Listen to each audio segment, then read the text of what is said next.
Yes, let's read some more.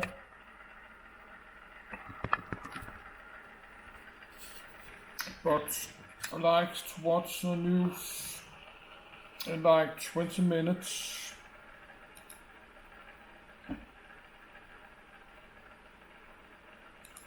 Little boy.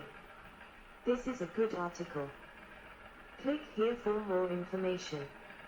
Little boy, a post-war little boy model tip, a nuclear weapon, place of origin United States, production history, design Los Alamos Laboratory, manufacturer Naval Gun Factory Washington, D.C. Naval Ordnance Plant Center Line, Michigan. Expert Tool and Die Company, Detroit, Michigan. Produced 1945-1947, no built 1 wartime plus 5 post-war specifications, mass 9,700 pounds, 4,400 kilograms, length 10 feet, 3.0 m, diameter 28 inches, 71 centimeters, filling highly enriched uranium, filling weight 64 kilogram, blast yield 15 kilotons of TNT, 63 TJ. Little boy was the name of the type of atomic bomb used in the bombing of the Japanese city of Hiroshima on 6 August 1945 during World War II, making it the first nuclear weaponist in warfare.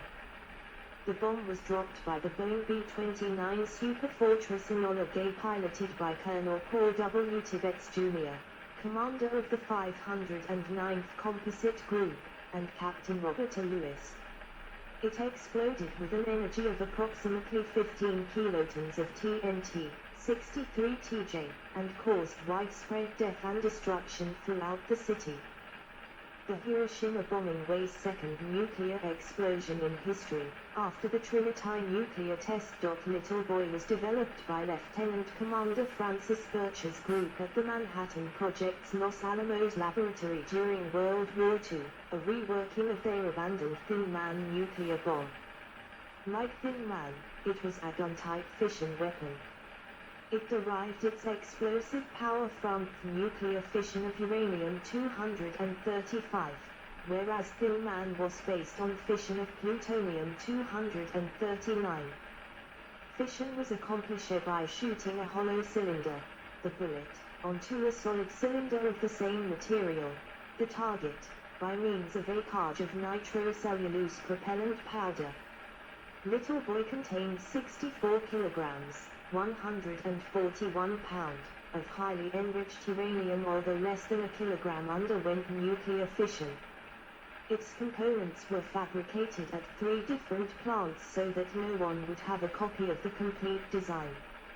Unlike the implosion design, which required sophisticated coordination of shaped explosive charges, the gun-type design was considered almost certain to work, so it was never tested before its first use at Hiroshima. After the war, a number of components for further little boy bombs were built. By 1950, only 5 complete weapons had been created, and these were retired by November 1950. Naming. There are 2 primary accounts of how the first atomic bombs got their names. Los Alamos and Project Alberta. Physicist Robert Serber claimed, many decades after the fact, to have named the first 2 atomic bomb designs during World War II based on their shapes, Thin Man and Fat Man. The Thin Man was a long, thin device, and its name came from the Dashiell Hammett detective novel and series of movies about.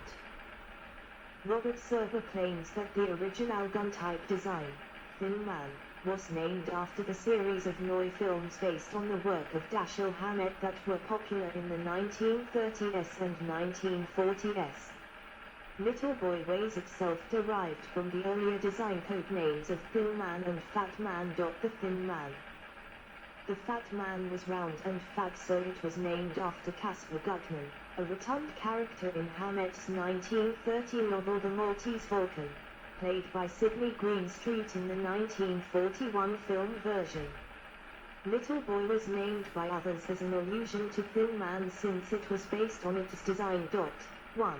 In September 1945, another Project Alberta physicist, Norman F. Ramsey claimed in his brief history of Project A that the early bomb ballistic test shapes designs were referred to as Thin Man and Fat Man by unspecified Air Force representatives for security reasons, so FAFI communications over telephone sounded as if they were modifying the plane to carry Roosevelt, the Thin Man, and Churchill, the Fat Man. Is opposed to modifying the B-29S to carry the two atomic bomb shapes as part of Project Silver Plate in the fall of 1943. 2.3. Another explanation of the names, from a classified United States Air Force history of Project Silver Plate from the 1950s, implies a possible irreconciliation of the two versions above. That the terms Thin Man and Fat Man were first developed by someone at or from Los Alamos, I.E. server, but were consciously adopted by the officers in Silver Plate who were adopting their own code names for their own project, including Silver Plate.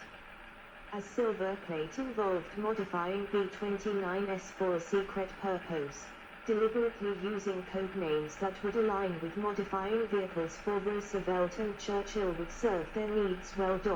4. Development. Early gun type design work. Because of its perceived simplicity, the gun type nuclear weapon design was the first approach pursued by scientists working on bomb design during the Manhattan Project.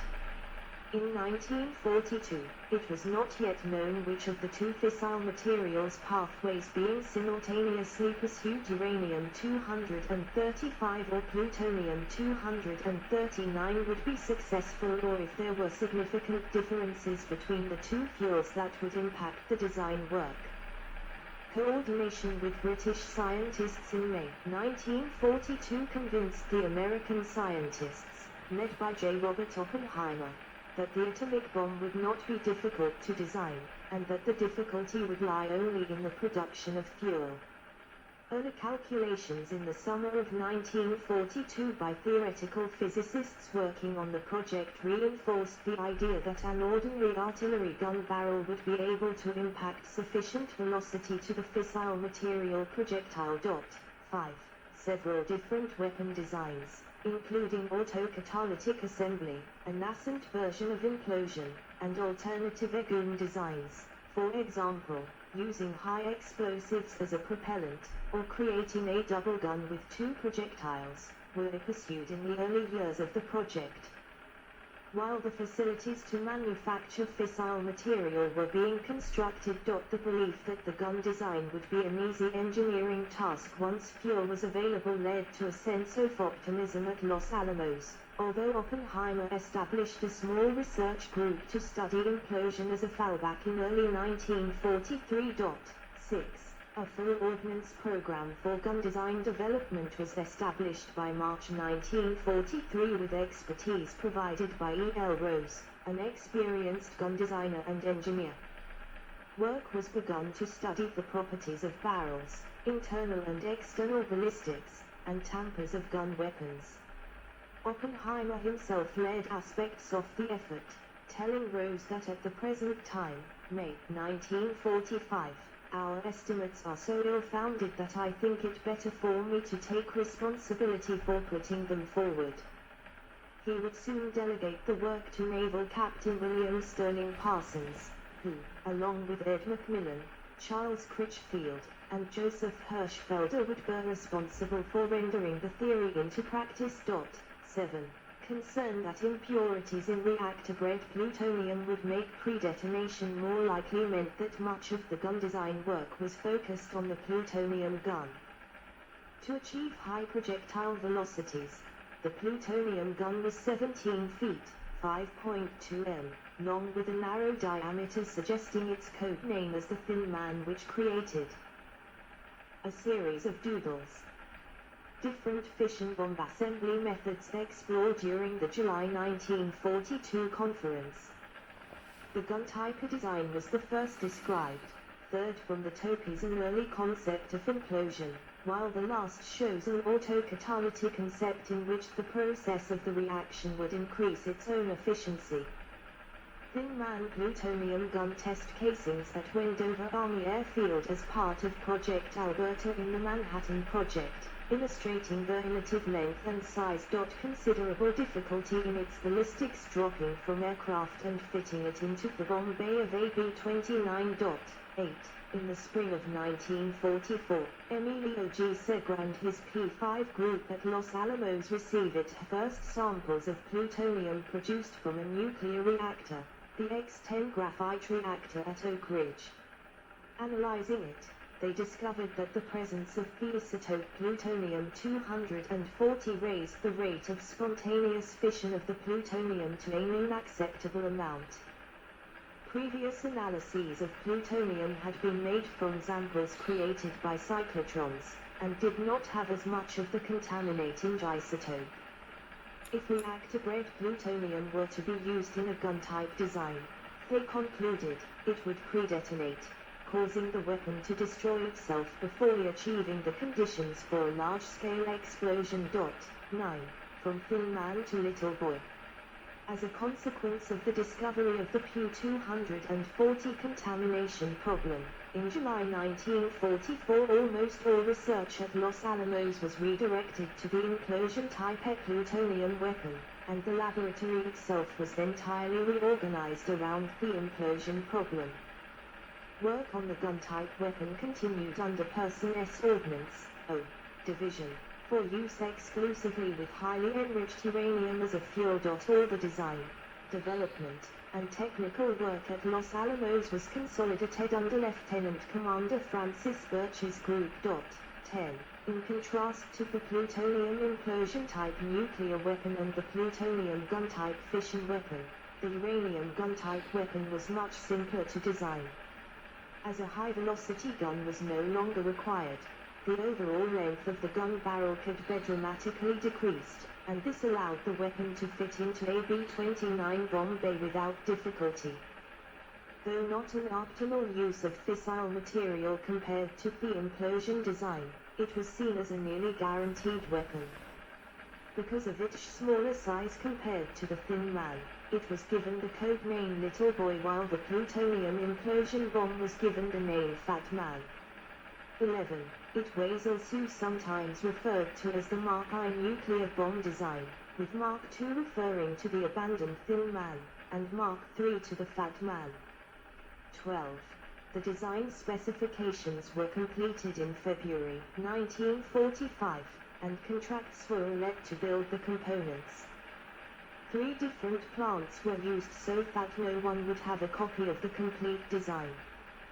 The gun and breech were made by the Naval Gun Factory in Washington, D.C., the target chassis and some other components by the Naval Ordnance Plant in Center Line, Michigan, and the tail fairing and mounting brackets by the Expert 2 Land Die Company in Detroit, Michigan. 13. The bomb, except for the uranium payload, was ready at the beginning of May 1945. 14. Manhattan District Engineer Kenneth Nichols expected on the 1st of May 1945 to have enriched uranium for one weapon before August the 1st and a second. Once a time in December, assuming the second weapon would be a gun tip, designing an implosion bomb for enriched uranium was considered, and this would increase the production rate. 15. The enriched uranium projectile was completed on the 15th of June, and the target on 24 July. 16. The target and bomb pre-assemblies, partly assembled bombs without the fissile components, left Hunters Point Naval Shipyard, California, on the 16th of July aboard heavy cruiser USS Indianapolis, arriving on 26 July. 17. The target inserts followed by air on 30 July. 16. Although all of its components had been individually tested. 16. No full test of a gun-type nuclear weapon occurred before the Little Boy was dropped over Hiroshima. The only test explosion of a nuclear weapon concept had been of an implosion-type device employing plutonium as its fissile material, and took place on the 16th of July 1945 at the Trinity nuclear test. There were several reasons for not testing a Little Boy type of device. Primarily, there was the As part of Project Alberta, Commander Francis Birch, left, assembles the bomb while physicist Norman Ramsey watches. This is one of the rare photos where the inside of the bomb can be seen. Issue of fissile material. Oak Ridge was designed to produce around 30 kilograms of enriched uranium per month, and the Little Boy design used over 60 kilograms per bomb. So testing the weapon would incur a considerable delay in use of the weapon. By comparison, the Hanford plant was designed to